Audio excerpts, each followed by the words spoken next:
The stone well behind Thornfield Manor's kitchen held more than water on that scorching Alabama morning in 1852. 30 feet down in the darkness, it cradled the bloated corpse of Master Alvin Crestvale, his fine silk vest now waterlogged rags clinging to pale flesh. The rope bucket swayed empty above him, while limestone walls echoed with the drip of secrets too dark for daylight. Because when plantation masters die in their own wells, someone always knows why.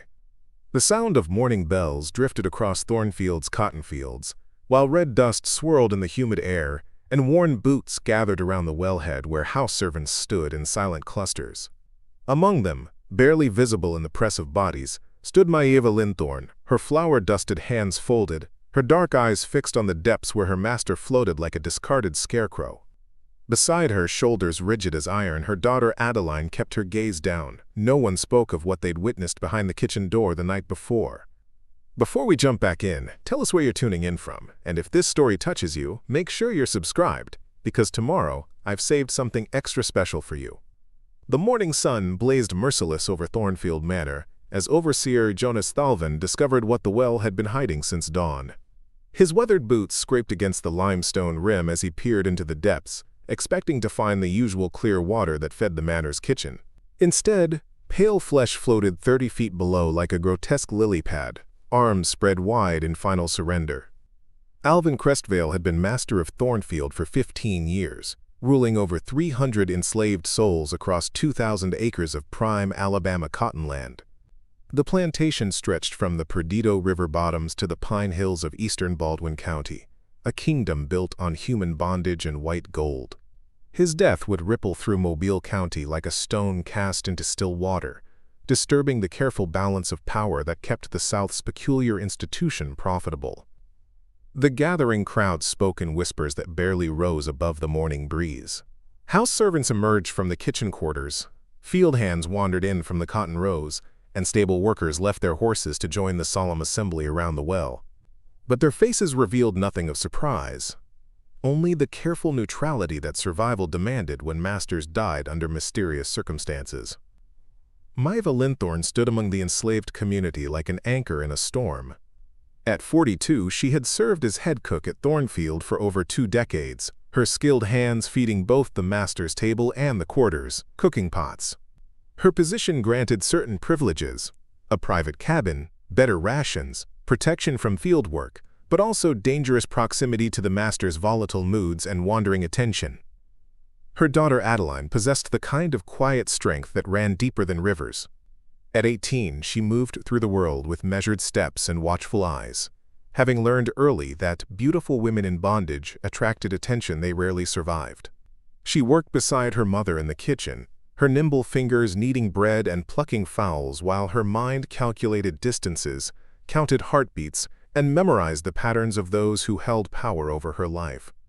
The red dust of Alabama clung to everything at Thornfield: clothes, skin, dreams. It settled in the lines around tired eyes and mixed with sweat to create the paste that marked the enslaved as surely as any brand. Today it swirled in small whirlwinds around the well, as if the earth itself was disturbed by what lay beneath the surface. Overseer Thalvin's voice cut through the humid air like a whip crack. "You there, boy!" He pointed to Arundel Castro, a young man whose quick wit had kept him alive through 5 years of Crestvale's ownership. "Run to town and fetch Sheriff Morrison.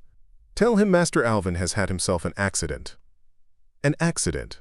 The word hung in the air like smoke from a dying fire. Everyone present understood the careful language of survival, how certain deaths must be accidental to prevent the kind of investigation that might reveal uncomfortable truths about plantation life. The sheriff would come, ask the required questions, and file the necessary papers. Justice, like so many other luxuries, was reserved for those who could afford it. Francesca Licecord, the elderly woman who managed the household staff, stepped forward with the authority her position afforded. Her gray hair was wrapped in a spotless headcloth, and her bearing suggested someone accustomed to being obeyed. "Best clear this area," she announced. "Ain't nothing for curious eyes to see here." But curious eyes had already seen too much. The enslaved community of Thornfield operated on information the way their bodies operated on fatback and cornmeal, carefully rationed, desperately needed, and shared only among the trusted. Word would spread through the quarters faster than yellow fever. carried in glances and gestures and the careful placement of everyday objects that served as messages for those who knew how to read them. Adeline's hands remained steady as she helped her mother collect the water buckets that would no longer draw from the contaminated well. Her dark eyes gave away nothing of the knowledge burning behind them, the terrible satisfaction of seeing justice served cold from depths that had once seemed bottomless. She had learned patience from her mother, but she had learned something else as well, that sometimes patience must give way to action, and action must wear the mask of accident to survive. The limestone well had been dug in 1836, the year before the financial panic that nearly broke half the cotton planters in Alabama. Crestvale had survived that crisis through ruthless cost-cutting that meant shorter rations, longer hours, and the sale of 60 souls to plantations in Mississippi and Louisiana. The well had witnessed 16 years of Thornfield's history, drawing water for the master's table while the quarters made do with creek water that ran brown during dry spells. Now it held different secrets. The bucket rope showed signs of unusual wear, frayed in places that suggested recent heavy use. The stone rim bore fresh scratches that might have come from desperate fingernails seeking purchase on smooth limestone. Most telling of all, the wooden cover that normally protected the well mouth lay discarded nearby, its heavy weight suggesting it had not been moved by accident. Sheriff Morrison would find what he expected to find, a drunken master who had stumbled to his death while seeking late-night refreshment. The enslaved community would provide the testimony he required, confirming that Master Alvin had been drinking heavily the night before, that he often walked the grounds when troubled by business matters, that accidents happened even to careful men in the dark of an Alabama night. The truth would remain at the bottom of the well with Alvin Crestvale's corpse, weighted down by stones that would never see daylight again. Some secrets were too heavy for living souls to carry, too dangerous for any authority to acknowledge. The well would be sealed, declared contaminated, and a new source of water found for the kitchen. Life would continue at Thornfield, as it always had, with one crucial difference. The balance of fear had shifted in ways too subtle for official notice, but too significant for those who lived it to ignore. Word would spread to other plantations, carried by traveling preachers and hired-out workers and the complex network of communication that connected enslaved communities across the South. They would speak of Thornfield in careful code, of wells that ran deeper than water, of masters who discovered that absolute power over human lives was not quite as absolute as they had believed. Drop a comment below and let us know what you think happened in that kitchen the night before, and hit that subscribe button, because what we uncover next about the Linthorne family will change everything you think you know about survival, justice, and the price of freedom in 1852 Alabama. As the crowd began to disperse and return to their endless labors, Maeva Linthorne placed a gentle hand on her daughter's shoulder. The gesture looked like maternal comfort to any casual observer, but Adeline felt the slight pressure that meant danger, the careful squeeze that had warned her through 18 years of life under Thornfield's roof. Someone was watching them with more than casual interest, studying their reactions for signs of knowledge that could prove deadly. The game was far from over. It was just beginning. Thornfield Manor rose from the Alabama earth like a monument to human ambition built on human suffering. Its white columns gleamed in the morning sun, while Spanish moss draped the ancient oaks that had witnessed the transformation of wilderness into wealth. The mansion commanded a view of rolling cotton fields that stretched to the horizon, each row representing countless hours of enslaved labor under the merciless southern sun. Alvin Crestvale had inherited Thornfield from his father in 1837, along with the 300 human beings who made its prosperity possible. The plantation operated like a small city, with its own blacksmith shop, carpenter's quarters, spinning house, and the massive kitchen complex, where Maeva Linthorne ruled over an empire of cast iron pots and wood-burning stoves. The kitchen stood separate from the main house, connected by a covered walkway that protected the master's family from the heat and smoke of constant cooking. Behind the kitchen, the well served as both practical necessity and symbolic reminder of how deeply the plantation's roots ran into Alabama soil. Dug by enslaved hands through 30 feet of limestone and clay, it had provided clean water for 16 years while the quarters made do with whatever sources they could find. The well's location made it invisible from the main house but accessible to the kitchen staff who drew water dozens of times each day. The enslaved community at Thornfield existed in a carefully structured hierarchy that Crestvale had inherited and refined. House servants enjoyed certain privileges: better food, nicer clothing, protection from the overseer's whip, but paid for those benefits with constant surveillance and the master's unpredictable attention. Field hands worked in gangs under brutal conditions but found strength in numbers and the relative anonymity of mass labor. Skilled workers like blacksmiths and carpenters occupied a middle ground, valuable enough to receive special treatment, but isolated enough to remain vulnerable. Preparing and narrating this story took us a lot of time, so if you are enjoying it, subscribe to our channel. It means a lot to us. Now back to the story. Maeva's position as head cook placed her at the dangerous center of this system. She controlled the flow of food to both the big house and the quarters, managed a staff of 6 kitchen workers, and possessed intimate knowledge of the master's habits and moods. Her cabin sat closer to the main house than any other enslaved dwelling, symbolizing both her elevated status and her increased exposure to Crestvale's volatile nature. Adeline had grown up in this complex world, learning to read the subtle signs that meant survival. She understood which footsteps meant safety and which meant danger, how to become invisible when the master was drinking, and why certain conversations stopped abruptly when she entered a room.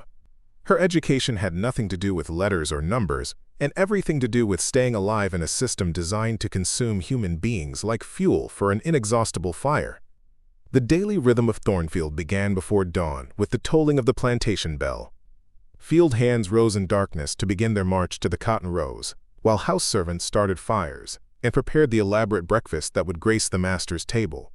Maeva and Adeline worked through these early hours in the kitchen's controlled chaos, their movements coordinated by years of shared labor and unspoken understanding. Breakfast for the master meant ham, eggs, biscuits, gravy, grits, and coffee served on china that had traveled from England. Breakfast for the quarters meant cornmeal mush and whatever meat scraps could be stretched to feed 300 people. The contrast was not accidental, but designed to reinforce the vast distance between those who owned and those who were owned. Mobile County in 1852 represented the heart of Cotton Kingdom prosperity. The port city of Mobile shipped millions of bales downriver to hungry textile mills in New England and Europe, while planters like Crestvale accumulated wealth that rivaled merchant princes and industrial barons. Alabama had joined the Union as a slave state in 1819, and by 1852, enslaved people comprised nearly half its population. The system appeared unshakable, supported by law, custom, and the brutal economics of agricultural capitalism. Yet beneath the surface, tension simmered like water approaching boil. The Compromise of 1850 had temporarily settled disputes over slavery's expansion into new territories, but everyone understood that the peace was fragile.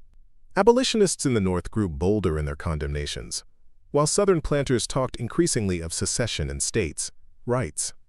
Enslaved people heard these conversations and drew their own conclusions about changing times and shifting possibilities. At Thornfield, Crestvale ruled through a combination of calculated cruelty and strategic mercy.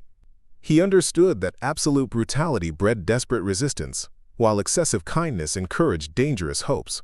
His method involved unpredictable rewards and punishments that kept the enslaved community off balance and focused on immediate survival rather than long-term resistance.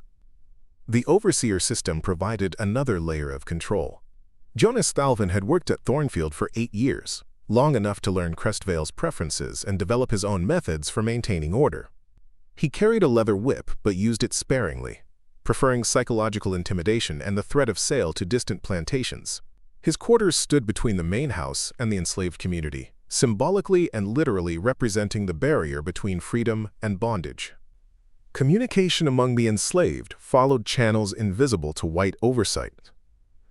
Information traveled through work songs, quilt patterns, the arrangement of common objects, and the careful timing of seemingly casual conversations. Maeva's position in the kitchen made her a crucial node in this network, as she interacted with house servants, field hands, and the stream of people who brought supplies to her domain. The kitchen itself functioned as neutral ground, where different segments of the enslaved community crossed paths. Field hands delivered produce from the garden plots. House servants brought dirty dishes and serving pieces, and stable workers hauled water and firewood, These interactions created opportunities for information exchange that would have been impossible in more segregated areas of the plantation. Adeline had learned to navigate these currents with the skill of someone whose life depended on reading people correctly. She understood which house servants could be trusted with sensitive information, which field hands might trade gossip for extra food, and which overseers' routines offered brief windows of opportunity.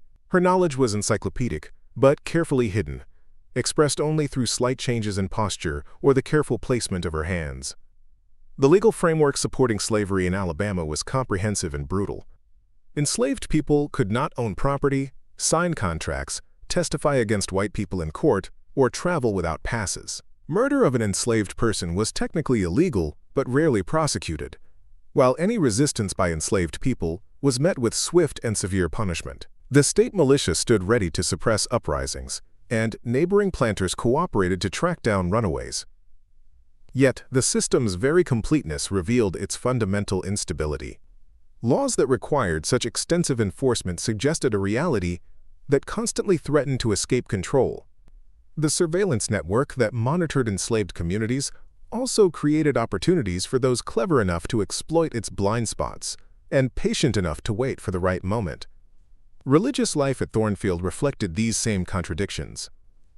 Enslaved people were encouraged to attend carefully supervised church services where they heard sermons about obedience and accepting their earthly station. But they also gathered in secret meetings where different messages circulated, where spirituals carried coded meanings, and where hope took forms that would have terrified their masters. Maeva had been born on a rice plantation in South Carolina and sold to Alabama as a teenager when her first master faced bankruptcy. She had seen the slave system from multiple angles, experienced both its casual cruelties and its rare mercies, and developed the kind of patient wisdom that allowed her to survive what killed others. Her kitchen was her kingdom, but she never forgot that kingdoms could fall and that even the most powerful masters were mortal. The well behind the kitchen now held the proof of that mortality, along with the accumulated weight of 16 years of suffering, injustice, and carefully planned revenge. But wells, like secrets, had a way of giving up their contents when the time was right, and the pressure became too great to contain. The night that changed everything began like countless others at Thornfield Manor, with Maeva and Adeline cleaning the kitchen after serving another elaborate dinner to Alvin Crestvale and his mobile merchant guests. The cast iron pots gleamed in the firelight, the wooden tables had been scrubbed clean, and the endless cycle of cooking, serving, and cleaning that defined their existence was nearing its daily conclusion. But this night carried different weight. Hidden beneath the routine preparations and familiar motions lay a discovery that had shattered Adeline's carefully maintained composure and transformed 18 years of accumulated rage into something far more dangerous than anger. Sometimes knowledge arrives like lightning, illuminating landscapes that had been hidden in darkness, revealing truths too terrible for daylight but too important to ignore. 3 days earlier, while organizing the pantry shelves, Adeline had discovered a leather satchel tucked behind sacks of flour imported from Tennessee. The bag contained correspondence that Crestvale thought safely hidden from enslaved eyes that officially could not read. But Maeva had secretly taught her daughter letters and numbers during stolen moments in the kitchen, using cookbooks and supply lists as primers for an education that could mean death if discovered. The letters revealed the scope of Crestvale's business operations beyond Thornfield's boundaries. He trafficked in human lives with the same casual efficiency that other merchants traded in cotton or tobacco, buying low from desperate sellers and selling high to expanding plantations across the Deep South.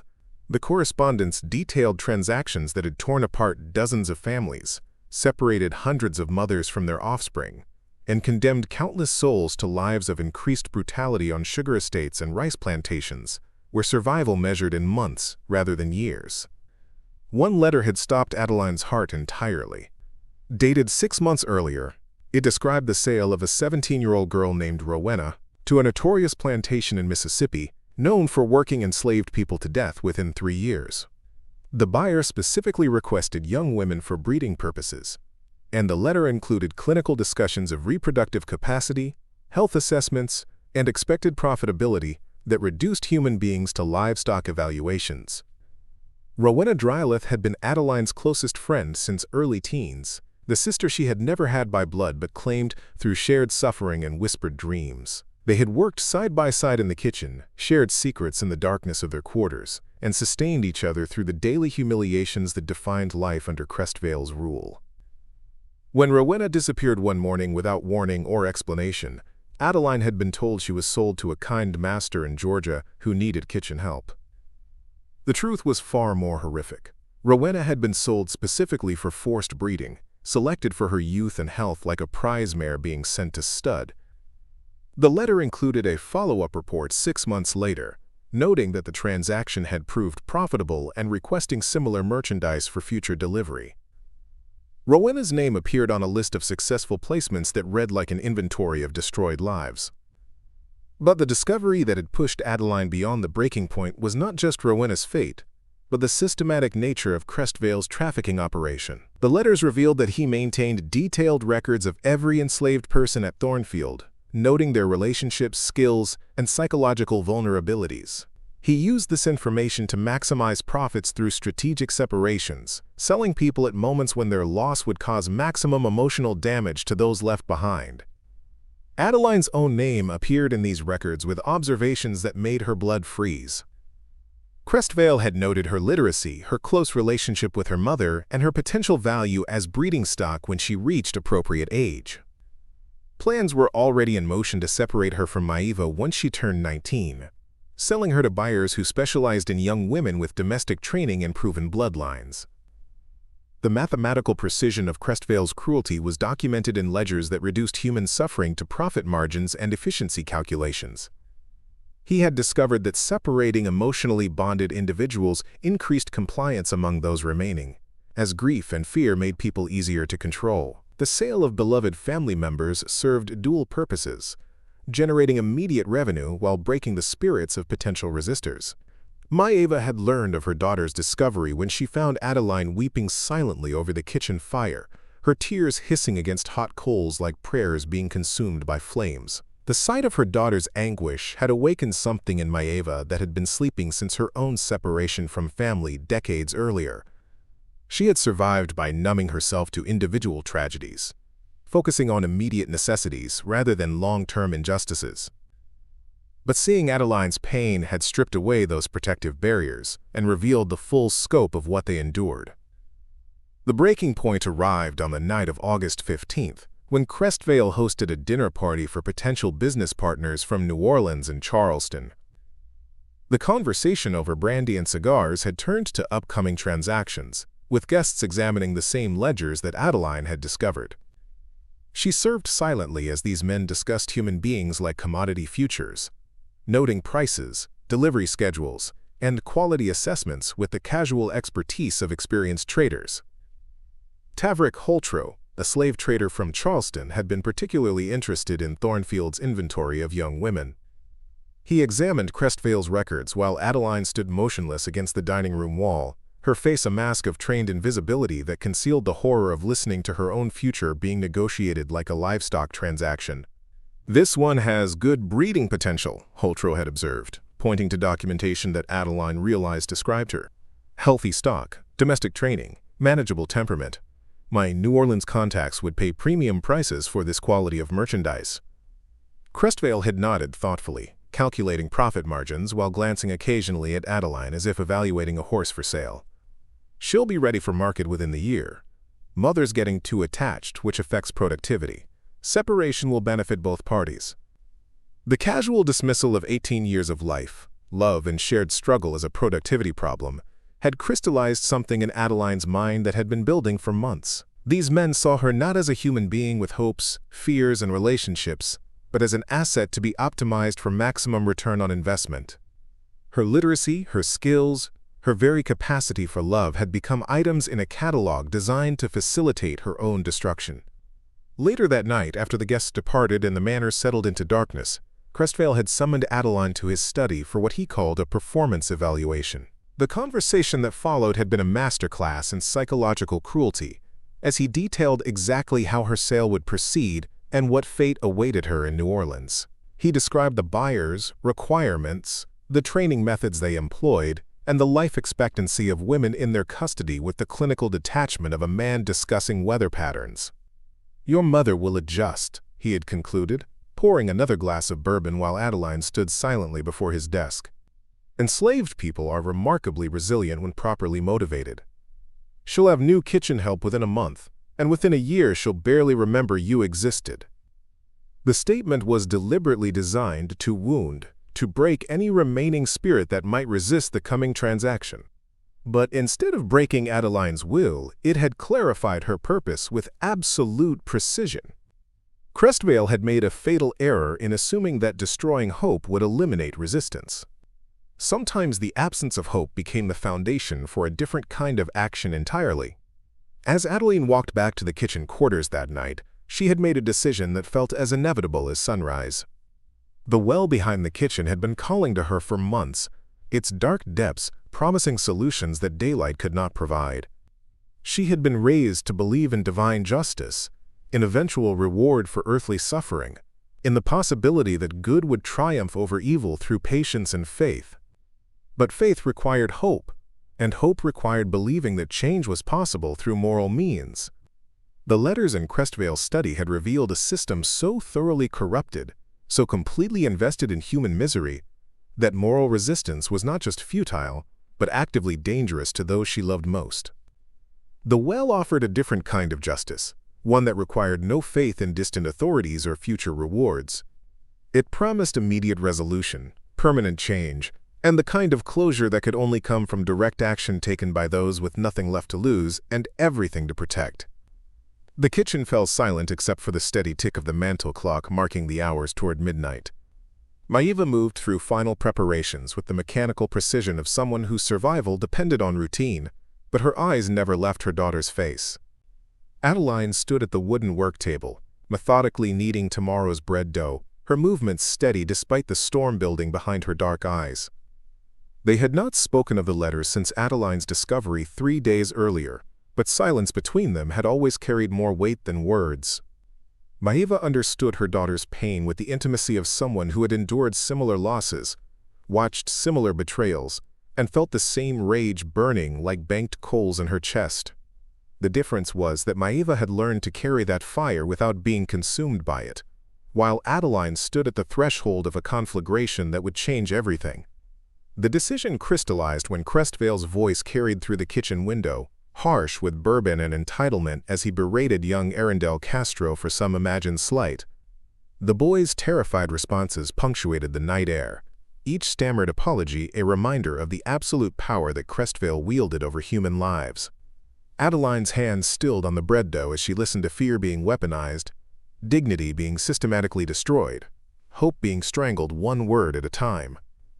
"Mama," she whispered, her voice carrying the weight of 18 years of accumulated injustice, "I can't watch this anymore." Maeva crossed the kitchen in 3 steps, placing flour-dusted hands on her daughter's shoulders. "Baby girl, I know the rage you're carrying. Been carrying it myself since before you were born.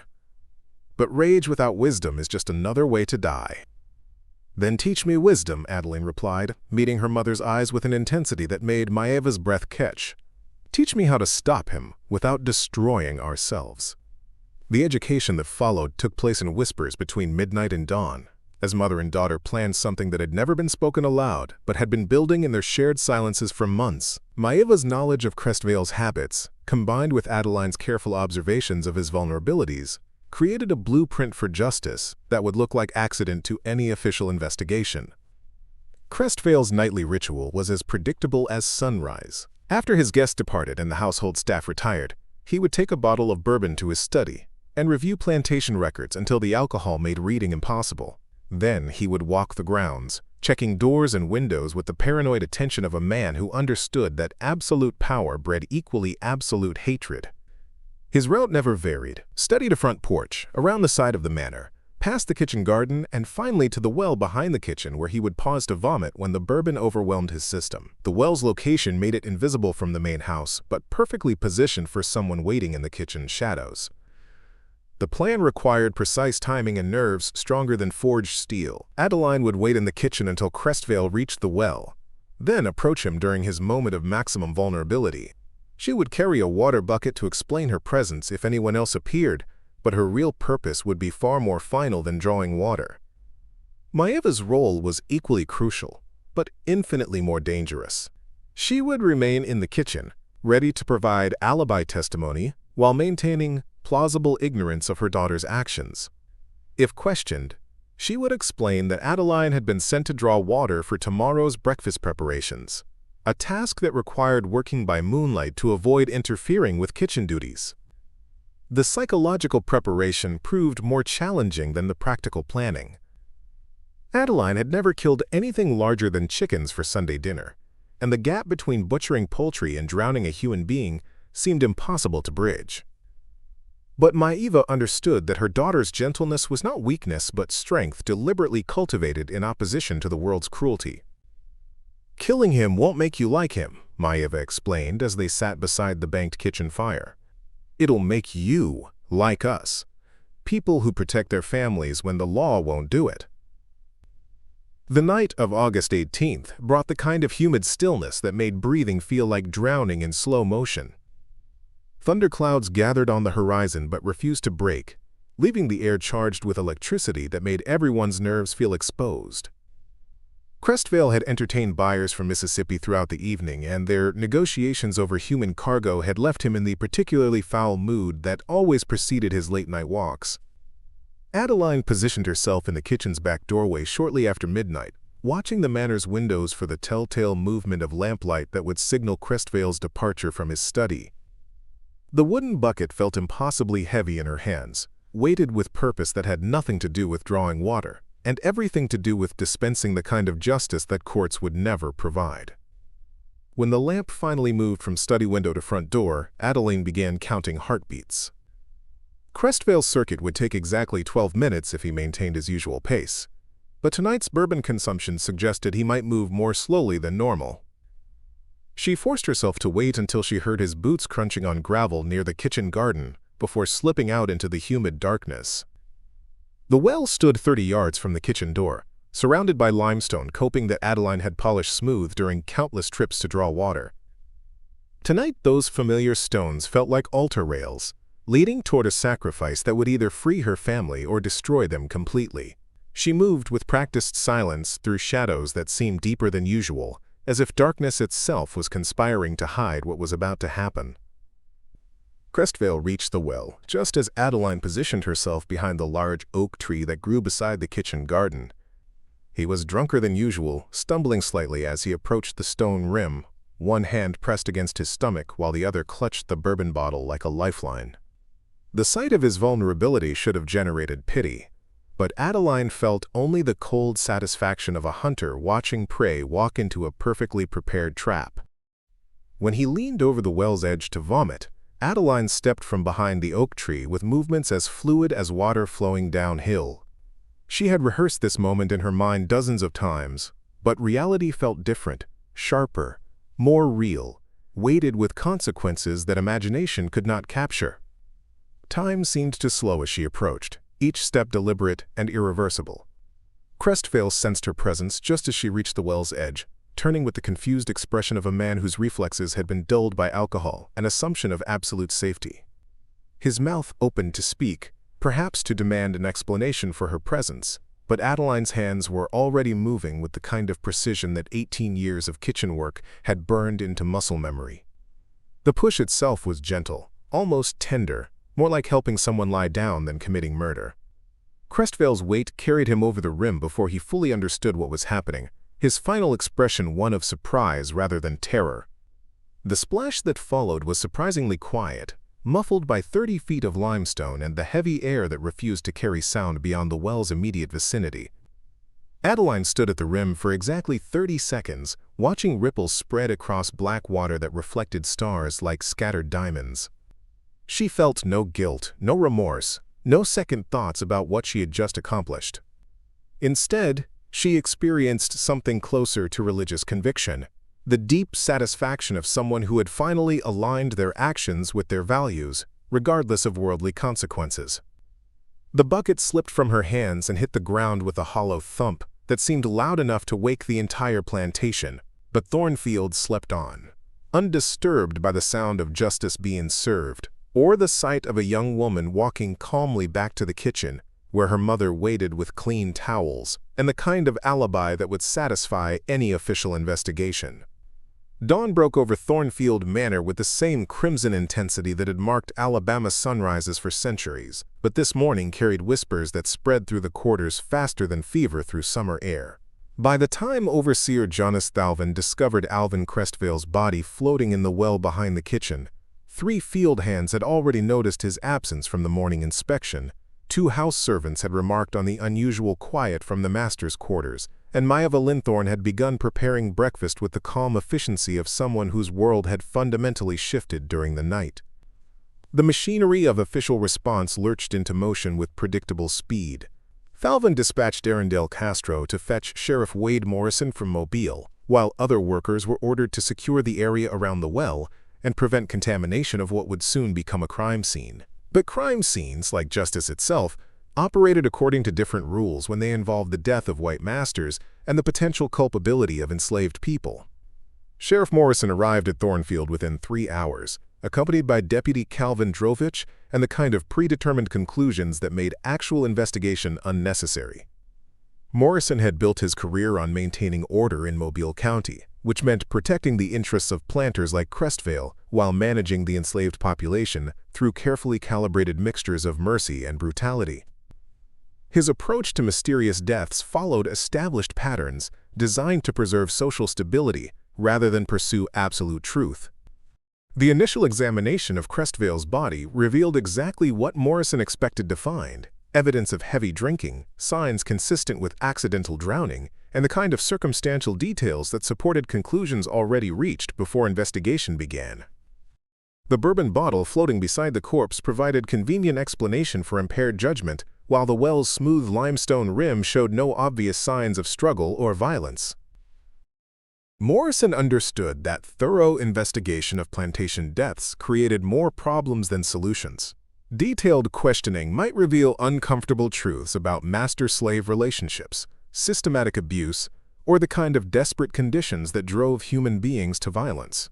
Better to accept simple explanations that preserved established order than pursue complex truths that might threaten the entire system's stability. The interrogation of Thornfield's enslaved community followed protocols refined through decades of similar incidents. Morrison questioned house servants first, knowing their proximity to the master made them most likely to possess relevant information, while their privileged positions made them most invested in providing acceptable answers. Field hands would be interviewed in groups, their testimonies cross-referenced for inconsistencies that might suggest coordinated deception. Maeva faced questioning in the plantation office, seated across from Morrison while Deputy Drovich took notes and Overseer Thalvin watched from the corner. Her answers came with the practiced smoothness of someone who had survived similar encounters through careful preparation and absolute emotional control. "You were the last person to see Master Crestvale alive?" Morrison's tone suggested mild curiosity rather than accusation. "Yes, sir, when I served his evening meal around 8 o'clock. He seemed tired but not unusual troubled." "Did he mention plans to walk the grounds after dark?" "No, sir, though he often took evening walks when the weather was fair. Said it helped him think through business matters." Morrison made notes while studying Maeva's face for signs of deception. Her composed demeanor fit established patterns for enslaved people under questioning: respectful but not obsequious, helpful but not overly eager to volunteer information. 30 years of experience had taught him that guilty slaves betrayed themselves through excessive cooperation or obvious nervousness. The questioning of Adeline followed similar patterns, conducted in the kitchen where she continued preparing meals while answering Morrison's inquiries. Her youth worked in her favor, as prevailing assumptions about feminine weakness made her seem unlikely to overpower a grown man even under ideal circumstances. Her calm responses reinforced these prejudices while providing exactly the kind of testimony that Morrison needed to close his investigation quickly. "You drew water from the well last night?" "Yes, sir, around 11:30 for this morning's breakfast preparations." "Did you see or hear anything unusual?" "No, sir, just the normal sounds of night, crickets, wind in the trees, maybe some owls hunting." "The well was functioning normally when you used it?" "Yes, sir. Pulled up clean water, just like always." Morrison's notes reflected satisfaction with answers that supported accidental death while revealing no suspicious circumstances. The timeline established by Adeline's testimony placed Crestvale's death after midnight, when she would have been sleeping in the quarters and unable to witness whatever tragic accident had claimed their master's life. The investigation's most dangerous moment came when Deputy Drovich suggested expanding the questioning to include detailed examination of the well area and systematic interrogation of field hands who might have been working late. Morrison rejected these proposals with the authority of someone who understood that thorough investigation could destabilize relationships essential to plantation operation. "Accidental drowning is the most logical explanation," Morrison declared after reviewing his notes. Man had been drinking heavily, lost his footing in the dark, couldn't climb out of a 30-foot well. Tragic but not uncommon among planters, who take evening walks after entertaining guests. The official verdict satisfied everyone with authority to challenge it, while leaving the enslaved community to process the implications of successful resistance that had worn the mask of accident. Word spread through Thornfield's quarters with the coded efficiency of people who understood that open celebration would bring devastating retaliation, but whose spirits lifted slightly at proof that absolute power was not quite as absolute as it appeared. Mobile County Coroner's Report, August 19, 1852. Subject discovered deceased in well behind kitchen quarters of Thornfield Manor. Evidence consistent with accidental drowning following consumption of alcohol. No signs of foul play detected, death certificate to be issued accordingly. The bureaucratic machinery that processed Crestvale's death operated with smooth efficiency, generating necessary paperwork while avoiding uncomfortable questions about plantation management or enslaved community dynamics. His will designated his brother Brandon Velthane as primary heir, ensuring Thornfield's continued operation under new management that might prove more or less brutal than what preceded it. But something fundamental had shifted in ways too subtle for official recognition, but too significant for those who lived it to ignore. The balance of fear that had governed Thornfield for 16 years now contained new elements. Uncertainty about consequences, awareness that masters were mortal, and the dangerous knowledge that justice sometimes wore unexpected faces. Maeva and Adeline continued their kitchen duties with the same outward composure they had maintained throughout the investigation, but their private conversations carried different weight now. They had crossed a line that could not be uncrossed, committed themselves to a path that offered no retreat, and discovered capabilities within themselves that felt both liberating and terrifying. The well behind the kitchen was sealed within a week, declared contaminated and unsuitable for future use.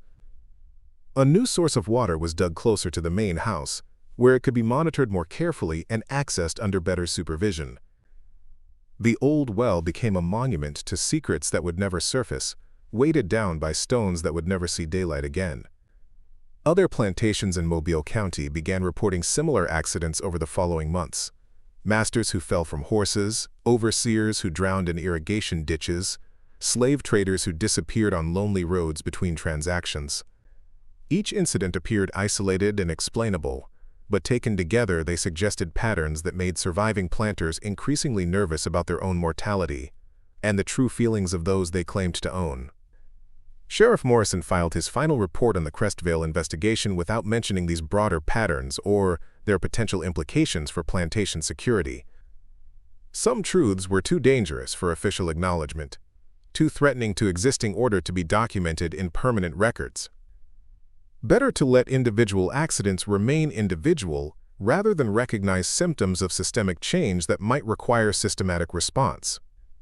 The investigation was closed, the case was buried, and life at Thornfield continued under new management that would soon discover that change, once begun, followed its own momentum regardless of who held legal title to human lives and Alabama cotton land.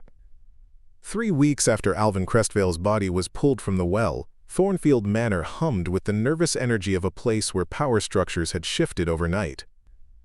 Brandon Velthane, the new master, had arrived from Charleston with modern ideas about plantation management and an accountant's eye for inefficiency. His first act was promoting overseer Jonas Thalvin to estate manager. His second was conducting a thorough inventory of Thornfield's human and material assets. But change, like water finding its level, created unexpected currents that even careful planners could not predict. Among the enslaved community, the successful elimination of Crestvale had sparked whispered conversations about possibility, resistance, and the true balance of power between masters and those they claimed to own. These conversations, carried on in work songs and coded gestures, created opportunities for those clever enough to recognize information as currency and desperate enough to trade it for personal advantage. Lorik Venrith had been watching Adeline since the night of the murder with the patient attention of a man who understood that knowledge was the only wealth available to enslaved people. As head stable hand, he occupied a position of relative privilege that came with freedom of movement across the plantation and access to conversations between overseers, visiting traders, and the new master himself. His intelligence and reliability had earned him small freedoms that most enslaved people never experienced. But those same qualities made him acutely aware of how precarious his position remained. At 26, Lorik possessed the kind of calculating mind that had kept him alive through a decade of plantation life, by anticipating problems and positioning himself as solution rather than obstacle. He had learned to read the moods of horses and humans with equal skill, understanding that survival required making himself indispensable while remaining invisible. His observations of human nature were encyclopedic, filed away in memory that forgot nothing and forgave less. The night of Crestvale's death, Lorik had been treating a lame horse in the stable when he noticed unusual activity near the kitchen. His curiosity, combined with a lifetime of moving silently through darkness, had led him to witness something that most people would have dismissed as coincidence, but that his experienced eye recognized as carefully orchestrated action. He had seen Adeline waiting in the kitchen doorway, watched her move toward the well with purposeful timing, and observed her return with the calm satisfaction of someone whose plans had succeeded beyond expectation.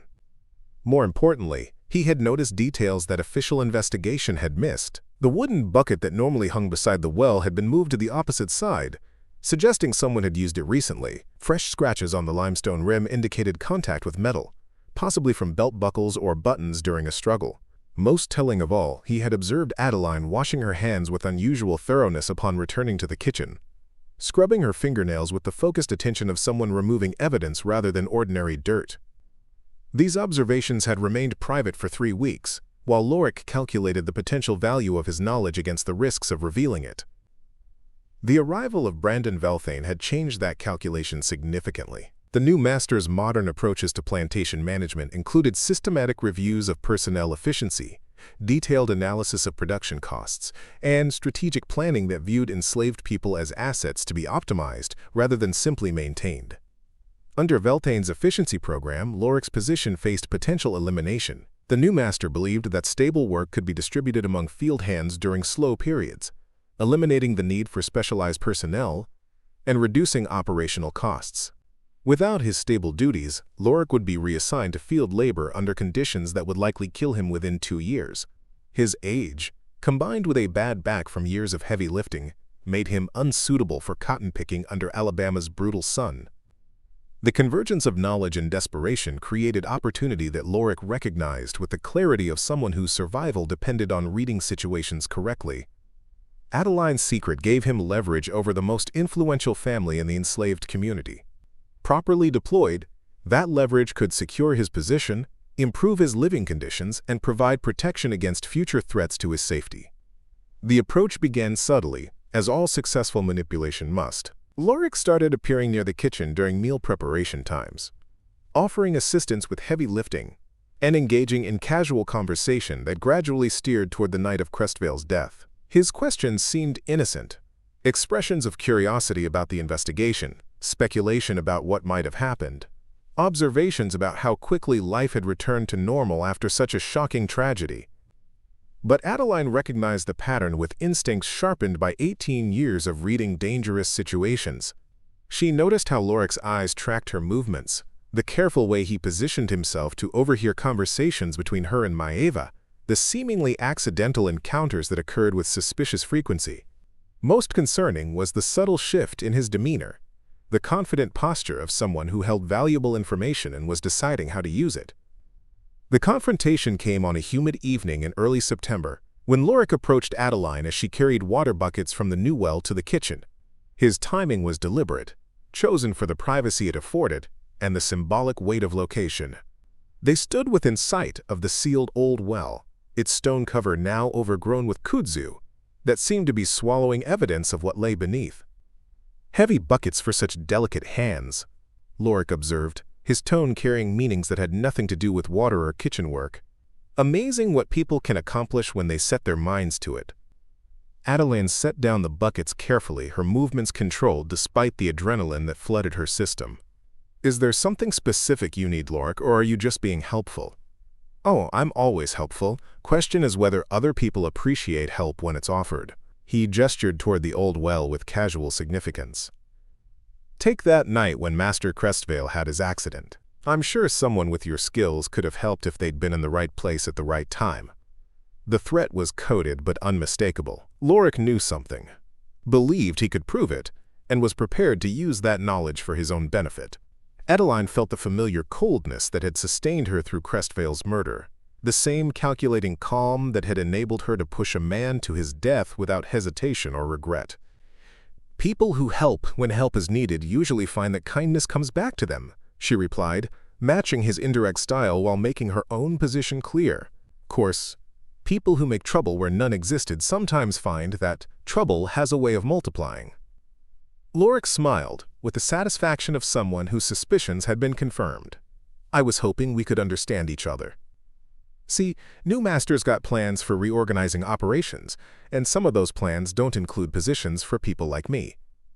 Man in my situation needs to find ways to make himself valuable, demonstrate skills that might not be obvious to outsiders." The negotiation that followed revealed the complexity of survival calculations under systems designed to turn oppressed people against each other. Lorik's demands were carefully crafted to seem reasonable while establishing permanent leverage over Adeline's future. He wanted her to use her influence with Maeva to ensure he received better food rations, assignment to indoor work during harsh weather, and protection from field labor that would likely kill him within 2 years. In exchange, he would maintain silence about his observations from the night of Crestvale's death. But the arrangement carried implicit threats that made it more like extortion than mutual aid.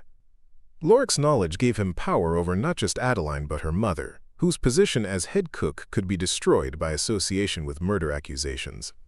The ripple effects of exposure would devastate multiple families and potentially trigger the kind of plantation-wide investigation that could uncover other secrets better left buried. "You're asking me to betray my own people to protect yourself," Adeline observed with the directness that dangerous situations demanded. "I'm asking you to be practical about reality," Lorik countered. "Your mother gets better food supplies than most folks see in a month. Your family lives in the best quarters available to enslaved people. You think that comfort came without cost or compromise." The accusation stung because it carried enough truth to be effective. Maeva's position as head cook did provide advantages that other families lacked, and those advantages had been maintained through careful navigation of plantation politics that sometimes required difficult choices. But Lorik's characterization ignored the constant dangers that accompanied privileged positions, the surveillance that eliminated privacy, and the emotional costs of serving masters who viewed human beings as livestock. More troubling was Lorik's obvious awareness of how power worked within oppressed communities. He understood that survival often required accepting small compromises to prevent larger disasters, that absolute moral purity was a luxury that enslaved people could not afford, and that resistance necessarily involved calculations that would horrify those fortunate enough to have other options. The conversation ended without resolution, but with clear understanding of the stakes involved. Lorik would give Adeline time to consider his proposal, but his patience had limits determined by Velthane's efficiency review timeline. If she refused cooperation, he would find other ways to make his knowledge valuable to people with authority to reward information and punish those who withheld it. As Adeline carried her water buckets back to the kitchen, she felt the weight of new complications that made Crestvale's murder seem simple by comparison. Killing a master who threatened her family had required courage and planning, but the aftermath demanded different skills entirely. She was learning that successful resistance created its own problems, that eliminating one threat often revealed others, and that power struggles within oppressed communities could be more dangerous than conflicts with obvious enemies. The conversation with Lorik had also revealed something about herself that was both liberating and terrifying. Her transformation from victim to actor was not complete but continuing. shaped by each new challenge and threat. The cold calculation that had enabled her to drown Crestvale was becoming a permanent part of her personality, a tool for survival that could be applied to any situation requiring decisive action. Maeva noticed the change in her daughter immediately, recognizing in Adeline's expression the same hardness that had marked her own face after decades of plantation life. They discussed Loric's threats in whispers that carried the weight of life and death decisions, planning responses to blackmail with the same careful attention they had given to planning murder. But this time, they were not fighting alone. Word of Loric's extortion attempts had spread through the enslaved community with the speed of wildfire, creating its own currents of loyalty and opposition that would determine whether Adeline's secret remained safe or became the foundation for broader resistance that could transform Thornfield in ways that none of them could predict. The autumn moon hung low over Thornfield Manor, like a pale witness to the calculations taking place in shadows that had grown longer since Alvin Crestvale's death. 3 months of living under Brandon Velthane's management had taught the enslaved community that new masters brought different dangers, more subtle forms of control that required equally subtle forms of resistance. Maeva Linthorne had learned these lessons faster than most, her education accelerated by necessity and the kind of pressure that either broke people completely or forged them into something entirely new. The confrontation with Loric Venreth had clarified something fundamental about her transformation from victim to agent of change. Single acts of violence, however justified, created temporary solutions to permanent problems. Sustainable resistance required strategic thinking that anticipated consequences, managed multiple threats simultaneously, and built networks of support that could weather inevitable storms. Adeline was no longer the frightened girl who had pushed Crestvale into a well out of desperate rage. She had become something far more dangerous, a planner. The campaign against Loric began with intelligence gathering that would have impressed military strategists planning complex operations. Adeline spent 2 weeks mapping his daily routines, identifying his vulnerabilities, and cataloging his relationships within the enslaved community. She learned that his privileged position as head stable hand had isolated him from the informal networks that provided protection and information to most enslaved people. His survival strategy of making himself indispensable to white authority had cost him the trust of those who shared his bondage. More importantly, she discovered that Loric's knowledge of her actions was incomplete. He had witnessed her movement toward the well and observed her return, but he had not actually seen the murder itself. His accusations were based on circumstantial evidence that could be explained through alternative narratives if presented skillfully to the right audiences. The gap between what he knew and what he could prove became the foundation for everything that followed. Maeva watched her daughter's methodical preparation with feelings that combined pride and terror in equal measure. The girl who had once cried over injured birds was now calculating human psychology with the precision of a chess master, planning moves dozens of turns in advance. The transformation was necessary for survival, but it came with costs that kept Maeva awake during long hours before dawn, wondering what she had helped create and whether the price of resistance was worth the loss of innocence it demanded. The enslaved community's response to Loric's blackmail revealed fault lines that had been developing since Crestvale's death. Younger people, inspired by proof that masters were mortal, favored direct action that would eliminate the threat permanently. Older individuals, scarred by memories of failed resistance and brutal retaliation, counseled caution and accommodation that might preserve existing stability. Between these positions lay a middle path that required navigation skills few possessed and fewer still were willing to attempt. Adeline's approach drew from both traditions while transcending their limitations. She understood that Loric's elimination would solve the immediate problem but create larger issues that could destabilize the entire community. His death would trigger investigation that might uncover evidence linking her to Crestvale's murder, while his disappearance would rob them of information about Velthane's efficiency plans that could affect everyone's survival. Better to neutralize the threat while preserving the asset, turning an enemy into an unwilling ally through methods that left no trace of coercion. The plan required allies whose loyalty could be trusted and whose skills complemented her own emerging capabilities. Celera Grental, the weaver whose quarters adjoined Loric's cabin, provided surveillance and early warning of his movements. Sandro Dremir, the blacksmith whose forge gave him legitimate reasons to move freely around the plantation, served as messenger and coordinator for activities that required precise timing.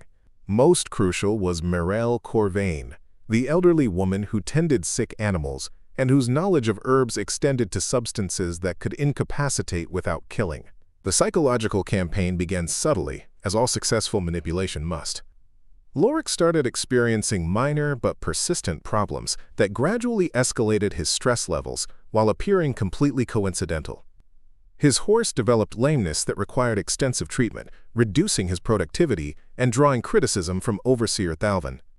Supplies needed for stable maintenance disappeared or arrived damaged, forcing him to request replacements that strained his credibility with management. Most effectively, whispered conversations stopped abruptly when he approached, creating the paranoid awareness that his reputation was under discussion in ways he could not control.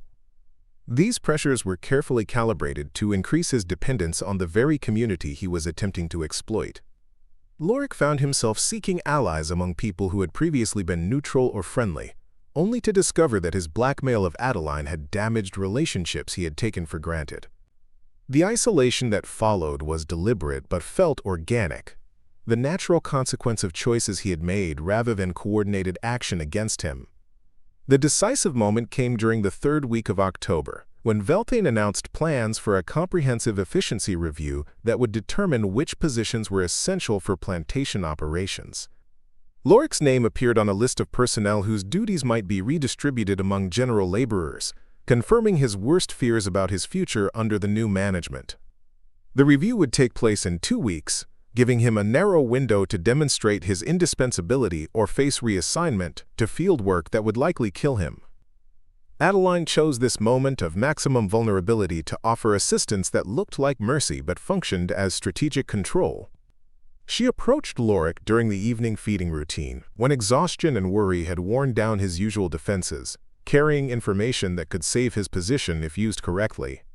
Her demeanor was helpful rather than threatening, collaborative rather than confrontational, designed to make him feel like a partner rather than a victim. "Heard about the efficiency review," she observed, watching him brush down horses with movements that betrayed his anxiety. "Must be worrying, considering how new Master feels about specialized positions." Lorik's response was guarded but desperate. Man does what he can to prove his worth. Some folks understand the value of useful information. True enough. Of course, useful information works both ways.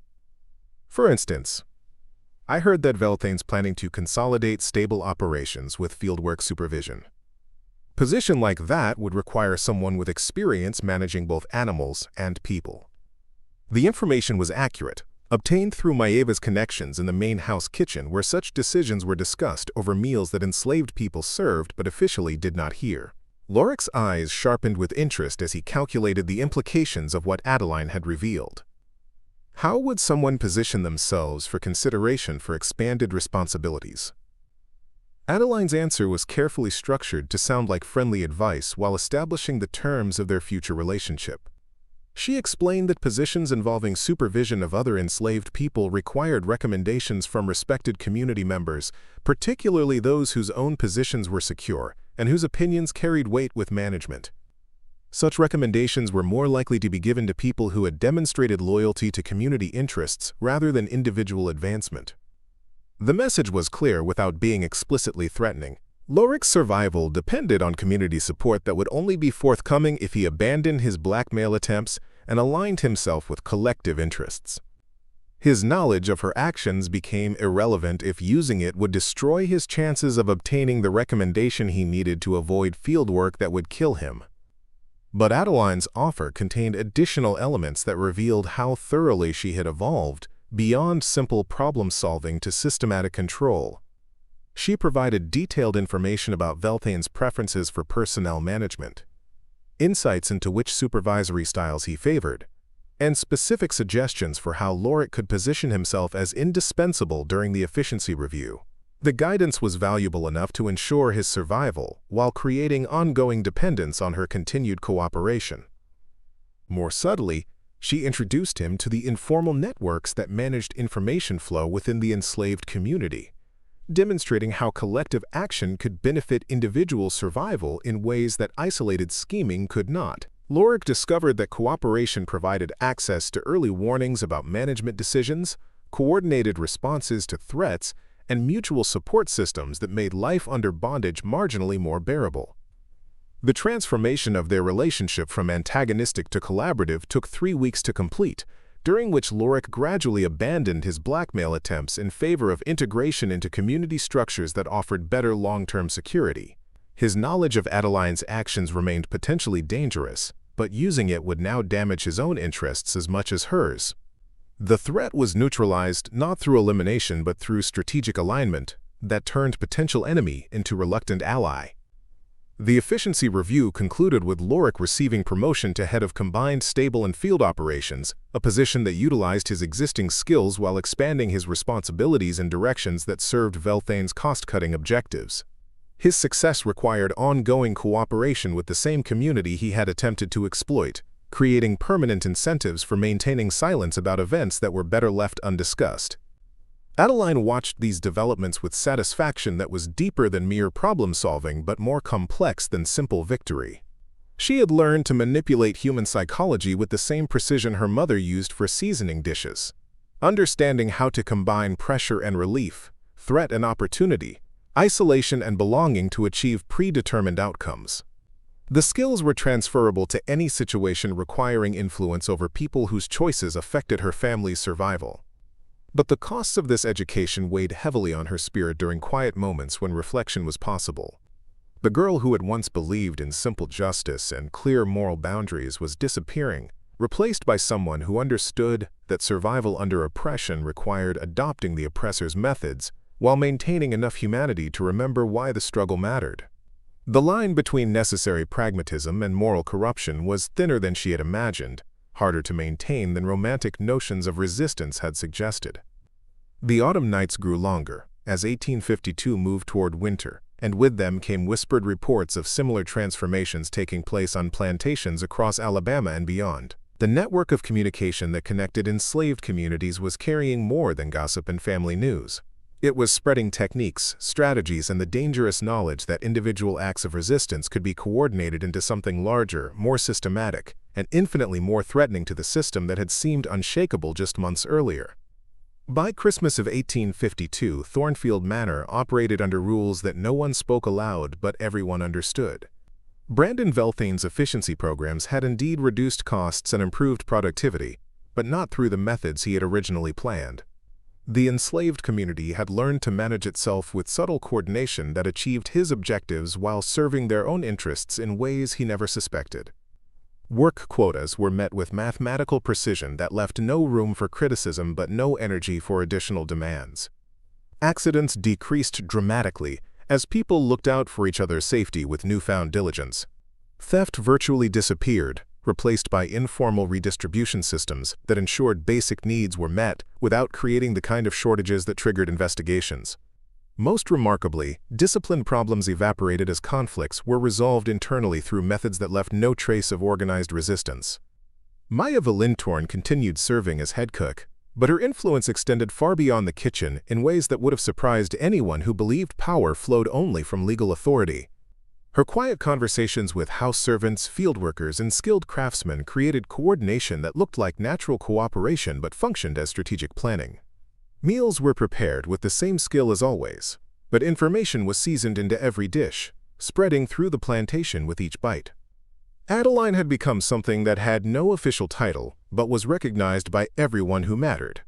She moved through Thornfield with the quiet confidence of someone who understood exactly how much power she possessed and precisely how to use it without attracting unwanted attention. Her transformation from frightened girl to strategic coordinator was complete, but the costs remained hidden behind eyes that had learned to show only what others needed to see. Lorik Venry thrived in his expanded role as head of combined operations, his success dependent on maintaining relationships that he had once tried to exploit. His knowledge of certain tragic accidents remained safely buried beneath layers of mutual dependence that made silence more valuable than revelation. He had learned that survival required community in ways that individual ambition could never provide. The broader pattern became visible to those who knew how to read signs that others dismissed as coincidence. Plantation newspapers across the Cotton Belt reported a troubling increase in accidental deaths among overseers and masters. each incident isolated and explainable but collectively suggesting something that no one wanted to acknowledge. The accidents followed similar patterns: drowning, falls, mysterious illnesses that defied medical explanation but left no evidence of coordinated action. Mobile County's other plantations began experiencing their own efficiency improvements as techniques perfected at Thornfield spread through the invisible networks that connected enslaved communities across Alabama. Masters congratulated themselves on improved productivity while remaining unaware that their workers had learned to manage plantation operations with precision that exceeded anything white supervision had achieved. Sheriff Morrison's files contained dozens of accident reports that shared disturbing similarities when examined together, but examining them together was something he carefully avoided. His career depended on maintaining order through acceptable explanations that preserved social stability, rather than pursuing truths that might destabilize the entire system. Some patterns were too dangerous to recognize officially, too threatening to existing power structures to be documented in permanent records. The sealed well behind Thornfield's kitchen became a monument to secrets that would never surface, overgrown with kudzu that seemed determined to swallow all evidence of what lay beneath. But wells, like memories, had a way of preserving things that were meant to be forgotten, holding them in darkness until the right moment for revelation arrived. Winter nights at Thornfield carried sounds that had not existed during Crestvale's reign: quiet laughter from the quarters, songs that celebrated survival rather than mourning loss, conversations that planned futures rather than enduring presents. The changes were subtle enough to escape official notice, but significant enough to transform daily life for 300 people who had learned that resistance was possible when it wore the mask of compliance. But perhaps the most telling change was in the eyes of the young people who watched Adeline with recognition that transcended words. They saw in her proof that victims could become agents of change, that justice was possible even when law provided no remedy, and that the future might contain possibilities that the present seemed designed to prevent. The story was spreading beyond Thornfield's boundaries, carried by visiting preachers, hired-out workers, and the complex communication networks that no amount of surveillance could completely suppress. Each plantation that heard whispered accounts of the cook's daughter who had drowned her master added its own variations, refinements, and applications that adapted resistance to local conditions while maintaining the essential truth that power was not as absolute as it appeared. They say that on certain moonless nights, when fog rolls thick across Alabama cotton fields, you can still hear singing from the quarters at Thornfield Manor. Not the songs of suffering that once marked enslaved existence, but something else entirely. The sound of people who had learned that freedom was not something to be granted by others, but something to be taken by those brave enough to reach for it, one carefully planned action at a time. Up next, you've got two more standout stories right on your screen. If this one hit the mark, you won't want to pass these up. Just click and check them out. And don't forget to subscribe and turn on the notification bell so you don't miss any upload from us.